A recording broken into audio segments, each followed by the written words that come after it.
हळद रुसली कुंकू हसले या मालिकेच्या आजच्या भागाचे अपडेट जाणून घेऊया आपल्या आजच्या या व्हिडिओ. चला तर मग वेळ वाया न घालवता सुरुवात करूया.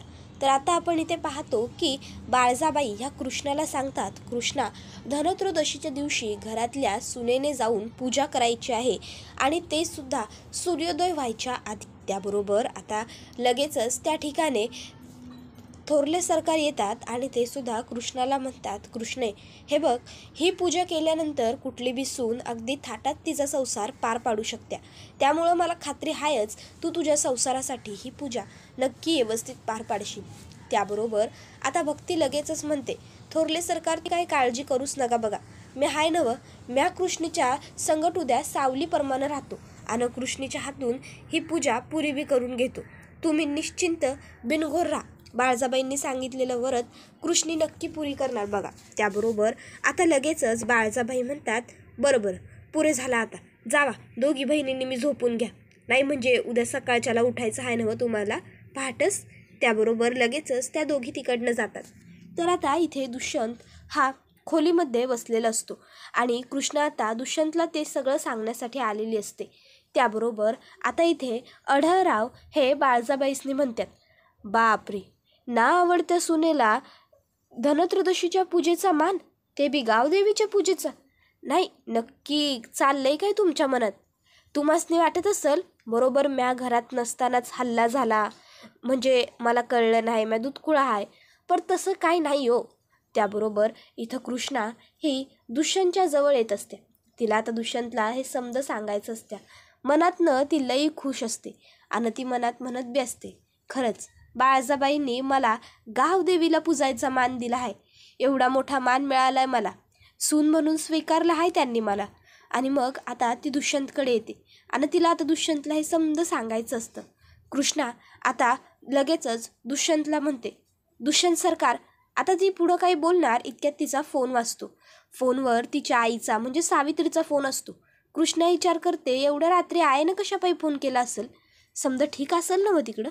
त्याबरोबर इथं अढळराव म्हणत असतात, काय याच्यात बी तुमचं समाजकार्य आहे का? नाही म्हणजे समाजकार्य लई करता ना मग तुम्ही. त्यावर बाळजाबाई म्हणत असतात की व्हय, मग समाजकार्याच्या बाबतीत तर माझा हात कोण धरूच शकत नाही. नाही, म्या स्वतःच्या पसंतीच्या खिलाफ जाऊन ही अडाणी सून घरात करून आणली आहे आणि तुम्ही जे ओळखलत की नाही ते अगदी बरोबर आहे बघा. ह्या कृष्णीला फार काळ म्या ह्या घरात राहू द्यायची नाही. म्या तिला घराच्या बाहेर काढणार म्हणजे काढणार, तिची उचलबांगडी करणार म्हणजे करणार. समजलं नव्हतं तुम्हासनी? तुम्ही एकदम चोख ओळखलं आहे बघा. त्याबरोबर अढळराव बाळजाबाईसनी म्हणतात, नाही काय आहे ना बाळजाबाई, अव त्या दोघांची जोडी वरच्यानं बांधली आहे, त्या देवी आईचा आशीर्वाद आहे त्यांच्या मागं. त्यामुळं तुम्ही किती बी ठरवलं असा नवं तरी बी कृष्णा आणि दुष्यंतला वेगळं करू शकत नाही. अव तुम्हीच काय, कुणी बी ठरवलं नवं त्यासनी वेगळं करायचं तरी जमायचं नाही.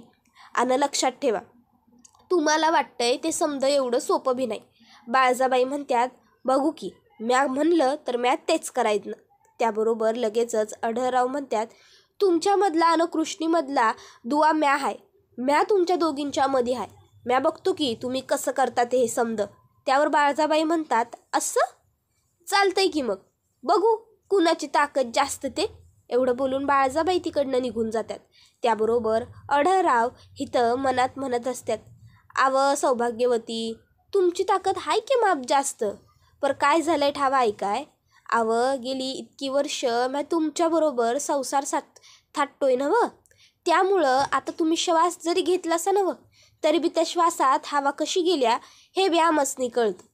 तुमच्याकडं साधं बघितलं तरी तुमच्या डोक्यात कंच तरी कटकारस्थान शिजतंय हे आमासनी समजतं हो. आणि आज बी तुमच्या डोक्यात काहीतरी कट शिजायलाय हे आमासनी कळायलंय. आता लवकरच ह्यो कट नेमका कसला आणि काय हे बी आमासनी कळेल. त्याची काही काळजी तुम्ही करू नकाच, आम्ही बघतोच बरोबर. अढळराव हे समज म्हणतात आणि गालातल्या गाल्यात हसत असतात. तर आता इथं कृष्णी ही फोनवर बोलण्यासाठी बाहेर आलेली असते.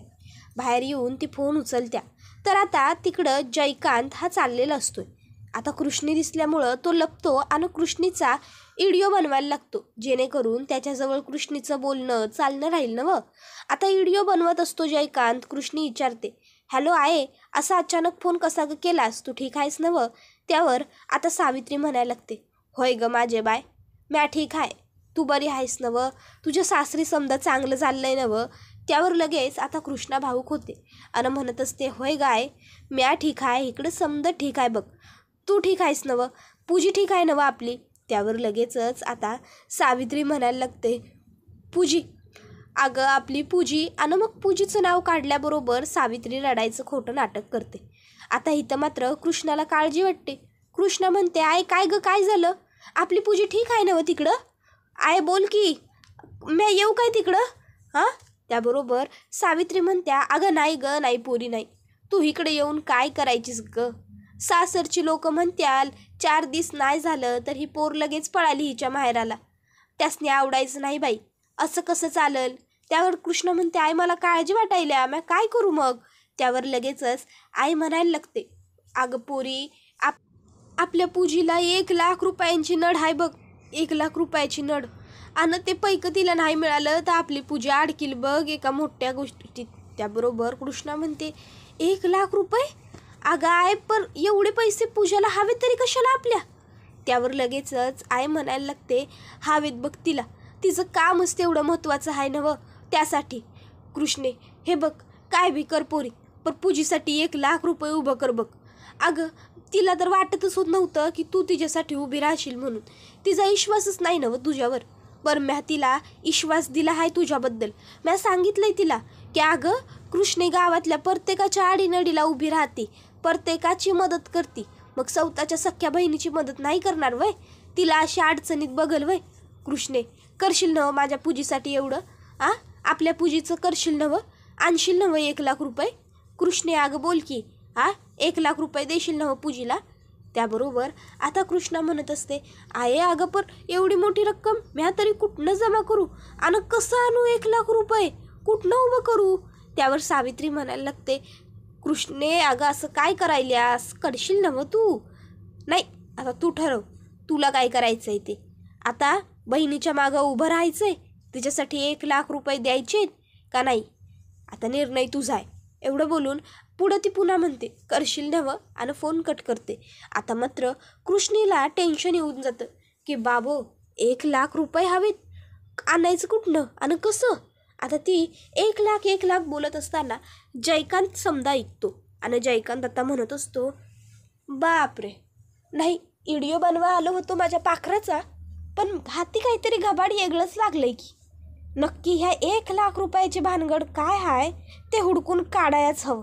आणि मग आता जयकांत तिकडनं तो व्हिडिओ घेऊन निघतो. त्याबरोबर कृष्णी येत्या आणि खोलीत बसत्या. खोलीत बसून ती विचारच करत राहते की काय करावं बरं. पण पूजीला एवढ्या पैशांची गरज कशी पडली असेल? नक्की काय गडबड असेल? काय करू, कुणाशी बोलू, कुठून उभं करू एवढं पैक, असा विचार कृष्णीच्या मनात फिरत असताना दुष्यंत हा तिकडे येतो. आता दुष्यंत बघतो की कृष्णा बसले. दुष्यंत जातो आणि कृष्णाची चटई आणि चादर घेऊन येतो आणि कृष्णाच्या हातात देतो. कृष्णा ते घेते आणि लगेचच चटई आणि चादर हातरायला लागते. आता तिच्या लक्षात येतं की दुष्यंतला सांगायचं आहे ना पूजेबद्दल. मग कृष्णा दुष्यंतकडे येते आणि दुष्यंतला म्हणत असते, दुष्यंत सरकार, ते. त्यावर दुष्यंत तिला म्हणतो, बोल. कृष्णा पुन्हा तेच म्हणते, दुष्यंत सरकार, ते. दुष्यंत म्हणतो, अगं बोल ना. कृष्णा म्हणते, म्हणजे ते आता खरं तर तिच्या डोक्यात विचार पूजीचं चालू असतोय ना, त्यामुळे तिला बोलता येत नसते. दुष्यंत म्हणतो, अगं बोल की, काय का फक्त आहो ते एवढंच करत राहणार आहेस? मी काय बाबा बिबा आहे का? तुला काय वाटतो मी कसं तुझ्या मनातलं ओळखू? आता कृष्णा स्वतःच्या मनातल्या मनात म्हणायला लागते की हे दुष्यंत सरकार बी ना कधी बी एक डाव कुठली बी गोष्ट शांतपणे ऐकून नाही घेणार, नुसतं मधी बोलतात. त्यावर दुष्यंत म्हणतो, बोलशील? कृष्णा म्हणते, अहो भाई, तेच म्हणत होतो ना म्या असं म्हणतोय की मला उद्याच्याला गावदेवीची पूजा करायची आहे, ते बी सकाळी सूर्य उगवायच्या आत. तर तवा. त्यावर दुष्यंत म्हणतो, मग मी काय करू? कृष्णा म्हणते, ताई तुम्ही काही करू नका, फक्त मला उठवून द्या पहाटेला. त्यावर दुष्यंत म्हणतो, मी तुला उठवू? मी काय तुझा अलार्म आहे तुला उठवायला? हे बघ, मी तुला उठवणार वगैरे काही नाही आहे, लक्षात ठेव. माझी पण काहीतरी वेगळी रुटीन आहे, माझी वेगळी लाईफस्टाईल आहे, त्याच्यातून वेळ काढून मी तुला उठू नाही, मला जमणार नाही आहे, समजलं? उगाचच्या उगाच काहीही सांगते. एवढं बोलून जात असताना आता दुष्यंतच्या पायाला बेडचा कोपरा लागतो. त्याबरोबर दुष्यंत म्हणतो गाई गं. त्यावर कृष्णा म्हणते काय हो, काय झालं, लागलं काय? त्यावर दुष्यंत म्हणतो नाही नाही नाही, मला काही लागलेलं वगैरे नाही आहे, मी एकदम ठीक आहे.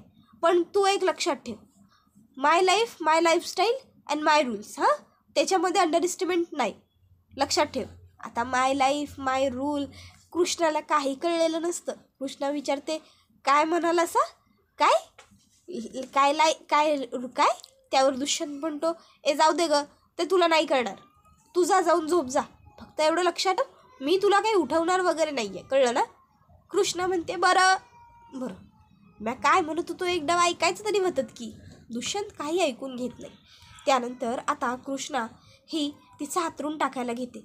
आता कृष्णा चटचट हातरून टाकते आणि पाटकीनी त्या हातरुणावरती बसून घेते.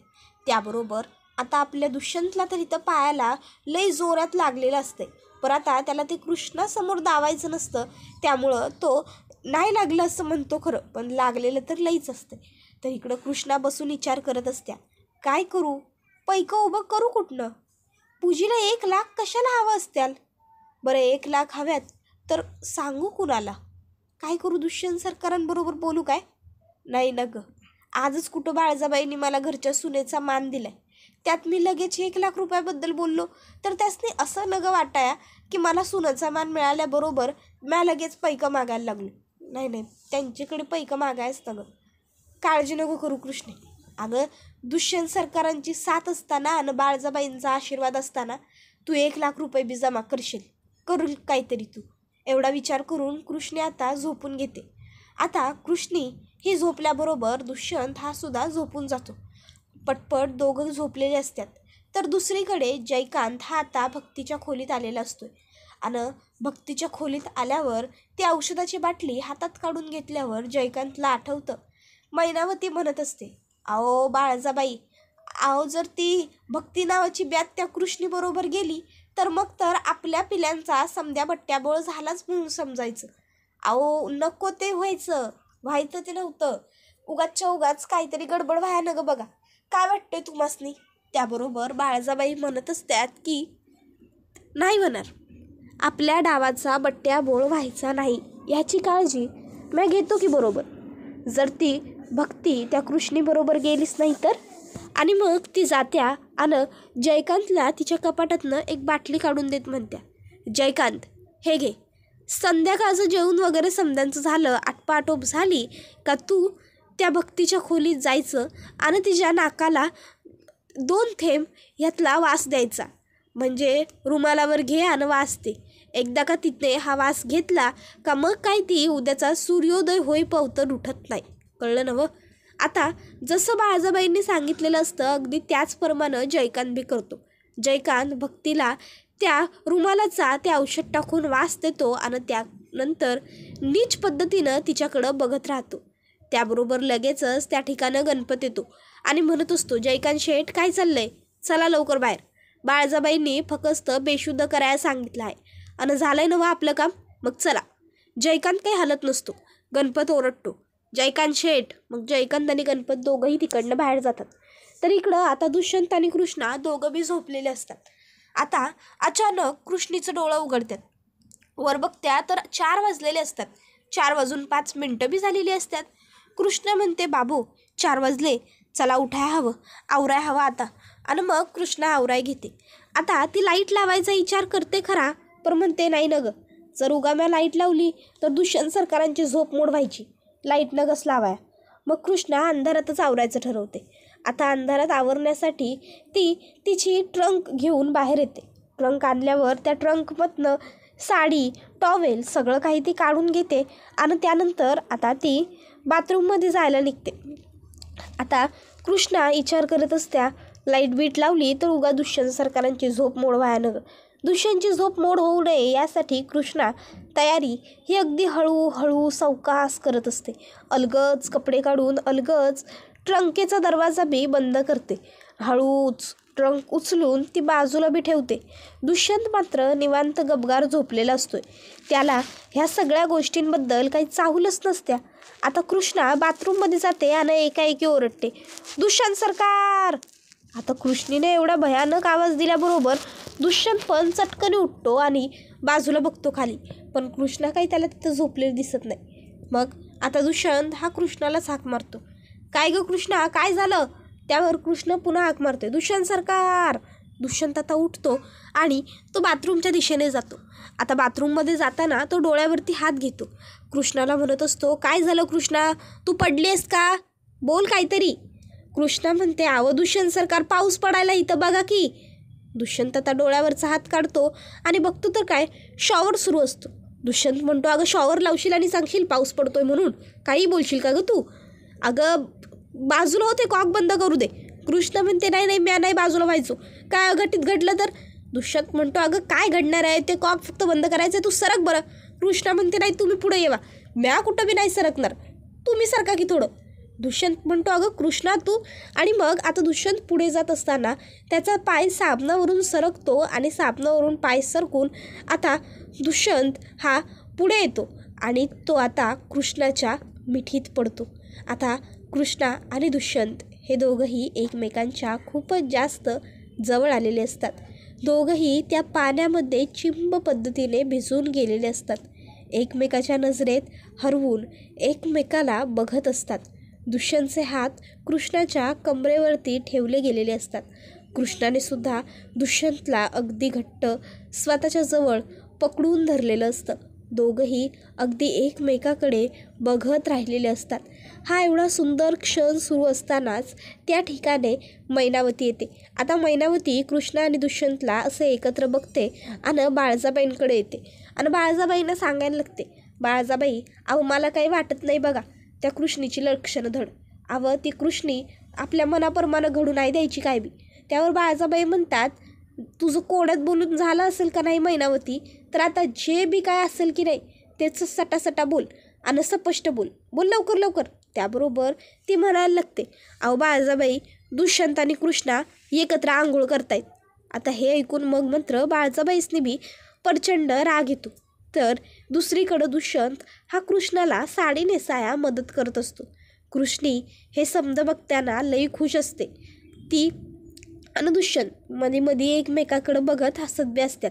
तर दुसरीकडं बाळजाबाई या म्हणत असतात, त्या कृष्णीला ठाव नाही म्या काय आहे आणि म्या तिला धनत्रयोदशीच्या दिवशी केवढा मोठा दणका देणार आहे. त्याबरोबर ह्यो व्हिडिओ इथंच संपतो. व्हिडिओ आवडला तर व्हिडिओला लाईक करा. चॅनलवर नवीन असाल तर चॅनलला सबस्क्राईब करा. बेल आयकॉन प्रेस करा, म्हणजे जेणेकरून तुम्हासनी पुढच्या प्रत्येक व्हिडिओचं नोटिफिकेशन घावत जाईल आणि समजा व्हिडिओचा आनंद उत्तम पद्धतीने घेता येईल. चला तर मग आजच्या पुरतं इथंच थांबू. पुढचा व्हिडिओ येईपर्यंत टाटा बाय बाय, धन्यवाद.